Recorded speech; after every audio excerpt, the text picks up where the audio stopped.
Thank you, Mr. President. You mentioned other instances in history where presidents have faced a challenge, but what makes this moment in history so unique is that it is not your enemies who are calling on you to reconsider your decision to stay in the race. It's your friends, supporters, people who think you've done a great job over the past 4 years. Have you spent time thinking about what it would mean for your legacy, which you've worked decades to build, if you stay in the race, despite the concerns that voters say they have, and you lose to someone who you yourself have argued is unfit to return to the Oval Office? Well, look, I'm not in this for my legacy. I'm in this to complete the job I started. As you recall, understandably, many of you and many economists thought my initial initiatives that I put forward, can't do that, it's going to cause inflation, things are going to skyrocket, the debt's going to go up. What are you hearing now from mainstream economists? 16 economic Nobel laureates said I've done a hell of a job. That under my plan so far and what's going to happen in the future if I'm reelected, that things are going to get much better. Our economy is growing. I was determined when I got elected to stop the trickle-down economic theory, that if the wealthy did very well, everybody else would do well. My dad was a well-read, decent guy. I don't remember much trickling down on his kitchen table. Middle-class people and working-class people need help. And so what happened is I decided to implement, was able to implement as president, what I believed when I was a senator. And that is that the way to build this economy is from the middle out and the bottom up.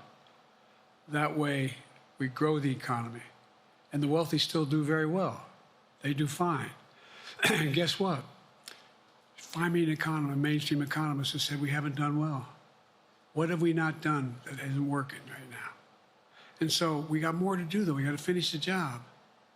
And by the way, I come from the corporate state of the world. Delaware has more corporations registered in Delaware than every other state in the nation combined. I'm not anti-corporate, but corporate profits have doubled since the pandemic, doubled. It's time things get back in order a little bit.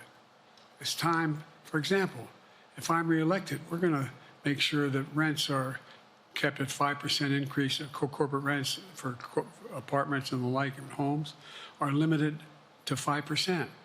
We're going to make a lot of changes that I've been talking about because we're going to continue to grow this economy. And by the way, I know, remember how I got so roundly criticized for being so pro-union, not labor, union. Well, guess what? I've been the most pro-union labor president in history. Not a joke. And guess what? We had the Treasury Department do a study. When unions do better, everybody does better. Everybody does better. And we talk about how, for example, remember when we talked about getting the computer chip industry back in the United States? Used to be 40% of the industry. We invented the chip. 40% of the industry was in the United States. And former presidents decided that the best way to do it is find the cheapest labor in the world, send the product over there and import what the product was. And so what did I do? I was told not to go over to Europe, to Asia, including Europe, but Asia. And I remember going to South Korea, convincing them to invest $20 billion in the United States to build computer chip factories. And I asked why when they finally decided to do it. And the answer was because you have the safest economy in the world and you have the best workers in the world. So the whole idea here is we've invested, there's over $50 billion in investment in computer chip manufacturing just coming into being. None of you thought that would happen. None of you thought that would happen. But it's happening. It's happening. And it's going to grow economies all through. And by the way, red states and blue states. Matter of fact, there's as much in red states as in blue states. I've made no distinction. So my generic point is that the idea that we can't continue to build and grow the economy, make it fairer. And like I said, from my standpoint, when the middle class does well, that's when the whole economy grows. The poor have a shot, the wealthy do well, but the wealthy got to start paying their taxes.